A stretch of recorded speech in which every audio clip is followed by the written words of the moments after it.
যে আপোনালোকে জিঅ'টেক ঘৰখন কেতিয়া লাভ কৰিব পাৰিব, কোন জিলাত আপোনালোকে কেনেকুৱা ধৰণৰ ঘৰ লাভ কৰিব পাৰিব, আৰু সেই ঘৰটোৰ জিঅ'টেক ঘৰটোৰ আপোনালোকৰ বাজেটটো কিমান টকা হ'ব, কেতিয়া আপোনালোকক প্ৰথম কিস্তি টকা দিব, এই ঘৰটোৰ মুঠ বাজেটটো আপোনালোকৰ 3 লাখ টকা হ'বনে। নমস্কাৰ বন্ধুসকল, আপোনালোকে যিসকলে চৰকাৰী ঘৰ পাবৰ কাৰণে আপোনালোকে জিঅ'টেক কৰিছিলে, তো ফাইনালি আপোনালোকৰ কাৰণে কিন্তু এটা ভাল খবৰ। আপোনালোকে যিসকলে জিঅ'টেক কৰিছিলে, তো আপোনালোকৰ মনত এটাই প্ৰশ্ন যে আপোনালোকে জিঅ'টেক ঘৰখন কেতিয়া লাভ কৰিব পাৰিব, কোন জিলাত আপোনালোকে কেনেকুৱা ধৰণৰ ঘৰ লাভ কৰিব পাৰিব, আৰু সেই ঘৰটোৰ জিঅ'টেক ঘৰটোৰ আপোনালোকৰ বাজেটটো কিমান টকা হ'ব, কেতিয়া আপোনালোকক প্ৰথম কিস্তি টকা দিব, এই ঘৰটোৰ মুঠ বাজেটটো আপোনালোকৰ 3 লাখ টকা হ'বনে।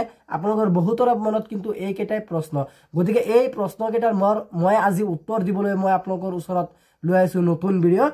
গতিকে আপোনালোকে ভিডিঅ'টো সম্পূৰ্ণ প্ৰথমৰ পৰা শেষলৈ চাব।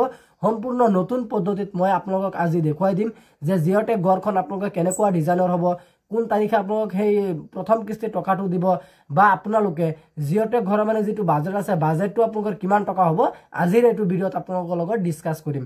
গতিকে আপোনালোকে ভিডিঅ'টো সম্পূৰ্ণ প্ৰথমৰ পৰা শেষলৈ চাব। এতিয়া বলক আমি ভিডিঅ'টো আৰম্ভ কৰোঁ। আপোনালোকে যিসকলে জিঅ'টেক কৰিছিলে, তো আপোনালোকে কিন্তু আমাৰ গোটেই অসমখনত কিন্তু আপোনালোকে 6টা ধৰণৰ ঘৰখন আপোনালোকে লাভ কৰিব পাৰিব। আৰু এই ঘৰখন কিন্তু আপোনালোকৰ সুবিধাৰ কাৰণে আৰু কোন কেইখন ডিষ্ট্ৰিক্টত আপোনালোকে ঘৰখন লাভ কৰিব পাৰিব সেইকাৰণে কিন্তু আপোনালোকক A01ত আপোনালোকৰ বিভক্ত কৰিছে, 02ত আপোনালোকৰ বিভক্তি কৰিছে, মানে ভাগ বতৰা কৰিছে, 03ত কৰিছে, 04, 05, 06। গতিকে আপোনালোকে চাগে নিশ্চয় গমেই পাইছে যে এই 6টা ধৰণৰ ঘৰ কিন্তু আপোনাৰ গোটেই অসমখনত আপোনালোকে লাভ কৰিব পাৰিব। আৰু A01ত আপোনালোকে কেনেকুৱা ধৰণৰ ঘৰ পাব, আৰু ঘৰখন আপোনালোকক কেতিয়া প্ৰদান কৰা হ'ব, বা এই ঘৰখনৰ মুঠ বাজেটটো আপোনালোকৰ কিমান টকা হ'ব, মই আজিৰ এইটো ভিডিঅ'ত আপোনালোকৰ লগত গোটেই ষ্টেপ বাই ষ্টেপ আলোচনা কৰিম। গতিকে আপোনালোকে ভিডিঅ'টো সম্পূৰ্ণ প্ৰথমৰ পৰা শেষলৈ চাব। প্ৰথমতে আপোনালোকে চাব যে A01ত কিন্তু আপোনালোকে এনেকুৱা ধৰণৰ ঘৰখন আপোনালোকে লাভ কৰিব পাৰিব। আৰু এই ঘৰখন আপোনালোকে কোনকেইটা ডিষ্ট্ৰিক্টত লাভ কৰিব পাৰিব, বৰপেটা, নলবাৰী, দৰং, মৰিগাঁও, কামৰূপ, নগাঁও, গোলাঘাট আৰু সাউথ অফ শোণিতপুৰ।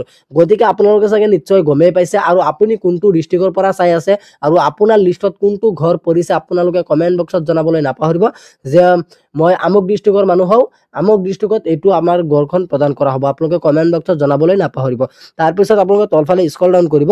ইয়াত আপোনালোকে চাব যে A01ত আপোনালোকৰ মানে ঘৰখনৰ আপোনালোকৰ বাজেটটো মুঠ কিমান টকা হ'ব, 1,67,268 rupees টকাৰ আপোনালোকৰ A01ত আপোনালোকৰ বাজেটটো হ'ব। আৰু কোনটা ডিষ্ট্ৰিক্ট আপোনালোকে চাগে নিশ্চয় শুনাই পাইছে। তাৰপিছত A02ত কিন্তু আপোনালোকে এনেকুৱা ধৰণৰ ঘৰ পাব। আপোনালোকে চাংঘৰ লাভ কৰিব পাৰিব। বহুতে মোক কমেণ্ট কৰি থাকে বা মেছেজ কৰি সুধি থাকে, দাদা আমি আমুক ডিষ্ট্ৰিক্টৰ মানুহ, আমি চাংঘৰ লাভ কৰিব পাৰিম নে নাই। গতিকে আপোনালোকে এতিয়া মনোযোগেৰে ভিডিঅ'খন চাব যে আপোনালোকে A02ত আপোনালোকে কোনকেইটা ডিষ্ট্ৰিক্ট পৰিছে আৰু কোনকেইটা ডিষ্ট্ৰিক্টৰ মানুহে আপোনালোকে চাংঘৰ লাভ কৰিব পাৰিব। ইয়াৰ লগতে মই আপোনালোকক জনাই দিম যে A02ত আপোনালোকৰ কোনকেইখন ডিষ্ট্ৰিক্ট পৰিছে, ধেমাজি, লখিমপুৰ, যোৰহাট আৰু শিৱসাগৰ। আপোনালোকে এই 3খন ডিষ্ট্ৰিক্টে কিন্তু আপোনালোকে এই চাংঘৰখন আপোনালোকে লাভ কৰিব পাৰিব A02ত। আৰু আপুনি কোনটো ডিষ্ট্ৰিক্টৰ পৰা ভিডিঅ'টো চাই আছে আপোনালোকে কমেণ্ট বক্সত জনাবলৈ নাপাহৰিব। আৰু A02ত কিন্তু আপোনালোকৰ মানে যিটো ঘৰ আছে চৰকাৰী ঘৰ অৰ্থাৎ জিঅ'টেক ঘৰ, এই ঘৰখনৰ আপোনালোকৰ মুঠ বাজেটটো আপোনালোকৰ কিমান টকা হ'ব মই এতিয়া আপোনালোকক জনাই দিম যে আপোনালোকৰ এই A02ৰ আপোনালোকৰ মানে যিটো ঘৰ আছে চৰকাৰী জিঅ'টেক ঘৰ, এই ঘৰৰ মুঠ মানে আপোনালোকৰ কষ্ট ইনষ্টিমেট আপোনালোকৰ কিমান টকা হ'ব, অৰ্থাৎ বাজেটটো আপোনালোকৰ কিমান টকা হ'ব। ইয়াত চাব 1,55,808 rupees টকাৰ আপোনালোকৰ মুঠ মানে বাজেটটো হ'ব। আৰু তাৰপিছত কিন্তু আপোনালোকে তলফালে স্ক্ৰল ডাউন কৰি A03ত কিন্তু আপোনালোকে এনেকুৱা ডিজাইনৰ ঘৰখন আপোনালোকে লাভ কৰিব পাৰিব। আৰু এই ডিজাইনৰ ঘৰখন আপোনালোকে লাভ কৰিব কাৰ্বি আংলং আৰু ডিমা হাছাও মানে হিতাধিকাৰীসকলে আপোনালোকে ঘৰখন লাভ কৰিব পাৰিব। আৰু A03ৰ আপোনালোকৰ ঘৰখনৰ মোৰ বাজেটটো আপোনালোকৰ হ'ব 1,76,949 rupees টকাৰ আপোনালোকে ঘৰখন লাভ কৰিব পাৰিব। তাৰপিছত কিন্তু আপোনালোকে তলফালে স্ক্ৰল ডাউন কৰি A04ত আপোনালোকে সেম এনেকুৱা ধৰণৰ ঘৰখন আপোনালোকে লাভ কৰিব পাৰিব। মানে অলপ বেলেগ হয়। আৰু আপোনালোকে A04ত কিন্তু আপোনালোকে কোনকেইখন ডিষ্ট্ৰিক্ট লাভ কৰিব পাৰিব, কোকৰাঝাৰ, চিৰাং, বাক্সা, ওদালগুৰি, শোণিতপুৰ, বঙাইগাঁও, ধুবুৰী, গোৱালপাৰা, কামৰূপ, সাউথ, গোলাঘাট।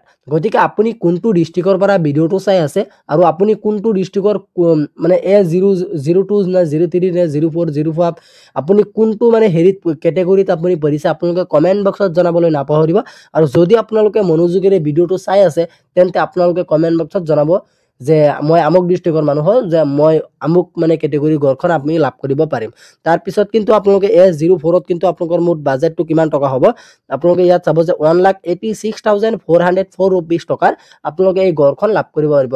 আৰু মই ইয়াৰ লগতে মই আপোনালোকক আৰু এটা ইম্পৰ্টেণ্ট কথা জনাই দিওঁ যে আপোনালোকৰ প্ৰত্যেক হিতাধিকাৰী অৰ্থাৎ জিঅ'টেক মানে হেৰি কৰা আপোনালোকৰ হিতাধিকাৰীসকলৰ কাৰণে কিন্তু এই কথাটো আপোনালোকৰ অত্যন্ত গুৰুত্বপূৰ্ণ খবৰ হয়। এই কথাটো আপোনালোকৰ অত্যন্ত গুৰুত্বপূৰ্ণ এখন কথা হয় আৰু এই কথাটো আপোনালোকে মনত ৰাখিব লাগিব যে আপোনালোকে মানে এই জিঅ'টেক ঘৰৰ মানে আপোনালোকৰ মানে যেতিয়া নেকি গোটেইখিনি পইচাটো আপোনালোকৰ বেংকৰ একাউণ্টত সোমাই যাব আৰু আপোনালোকৰ ঘৰখন লাভ কৰিব পাৰিব তেতিয়া কিন্তু আপোনালোকে লাষ্ট এটা কিস্তিত কিন্তু আপোনালোকৰ গোটেই টকাখন দিয়া হয়।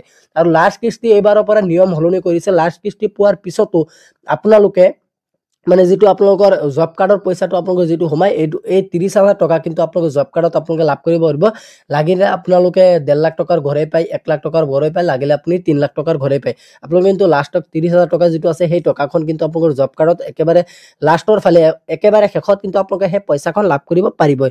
তাৰপিছত কিন্তু S05ত আপোনালোকে এনেকুৱা ধৰণৰ ঘৰখন লাভ কৰিব পাৰিব। 05ত আপোনালোকৰ আছে চিৰাং, কৰিমগঞ্জ আৰু হাইলাকান্দিসকলে আপোনালোকে এনেকুৱা ধৰণৰ ঘৰখন লাভ কৰিব পাৰিব। আৰু এই S05ৰ আপোনালোকৰ মানে যিটো ঘৰ আছে ঘৰৰ মুঠ বাজেটটো হ'ব 1,97,247 ৰুপিজ টকাৰ আপোনালোকে ঘৰখন লাভ কৰিব পাৰিব।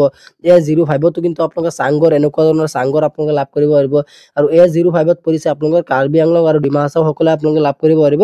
আৰু S06ৰ কিন্তু আপোনালোকৰ মুঠ বাজেটটো আপোনালোকৰ কিমান টকা হ'ব মই এতিয়া আপোনালোকক জনাই দিছোঁ যে 06ৰ কিন্তু আপোনালোকে 1,28,714 ৰুপিজ টকাৰ আপোনালোকে ঘৰখন লাভ কৰিব পাৰিব। গতিকে আপোনালোকে চাগে নিশ্চয় গমেই পাইছে আৰু আপোনালোকক এই মানে চৰকাৰী ঘৰৰ মানে আপোনালোকৰ যিটো প্ৰথম কিস্তিৰ টকা আছে এই টকাখন কিন্তু আপোনালোকে জানুৱাৰী মাহত মুখ্যমন্ত্ৰী ডক্টৰ হিমন্ত বিশ্ব শৰ্মা কৈছিলে যে আপোনালোকে জানুৱাৰী মাহৰ পৰাই কিন্তু সেই মানে আপোনালোকৰ জিঅ'টেক ঘৰৰ মানে যিটো প্ৰথম কিস্তিৰ টকা আছে আৰু যিসকলে আপোনালোকে ভেৰিফাই কৰিছে সেইসকলে কিন্তু আপোনালোকে জানুৱাৰী মাহতে কিন্তু আপোনালোকৰ মানে সেই প্ৰথম কিস্তিৰ টকা কিছুমান ডিষ্ট্ৰিক্টত আপোনালোকে লাভ কৰিব পাৰিব। এতিয়ালৈকে কোনো নটিফিকেশ্যন দিয়া নাই যে আমুক ডিষ্ট্ৰিক্টৰ পৰা আমি প্ৰথমতে ষ্টাৰ্ট কৰিম যে আমুক ডিষ্ট্ৰিক্টত প্ৰথমতে সেই পইচাটো পাব। অকল মুখ্যমন্ত্ৰী ডাঙৰীয়াই কৈছে যে আমুক ডিষ্ট্ৰিক্ট আমি 2026 চনৰ জানুৱাৰী মাহৰ পৰা আপোনালোকক সেই পইচাটো প্ৰদান কৰিবলৈ মানে সক্ষম হ'ম। গতিকে আপোনালোকে চাগে নিশ্চয় গমেই পাইছে। গতিকে আজি ইমানখিনি আছিলে আপোনালোকক দিবলগীয়া ইনফৰমেশ্যন। আশা কৰিছোঁ ভিডিঅ'টো চাই ভাল পালে। যদি ভিডিঅ'টো চাই ভাল পালে তেন্তে ভিডিঅ'টোত এটা লাইক কৰি দিব আৰু আপুনি যদি আমাৰ চেনেলত নতুন আছে প্লিজ আমাৰ চেনেলটো ছাবস্ক্ৰাইব কৰিবলৈ নাপাহৰিব। ধন্যবাদ থাকিল সকলোলৈ। জয় আই অসম।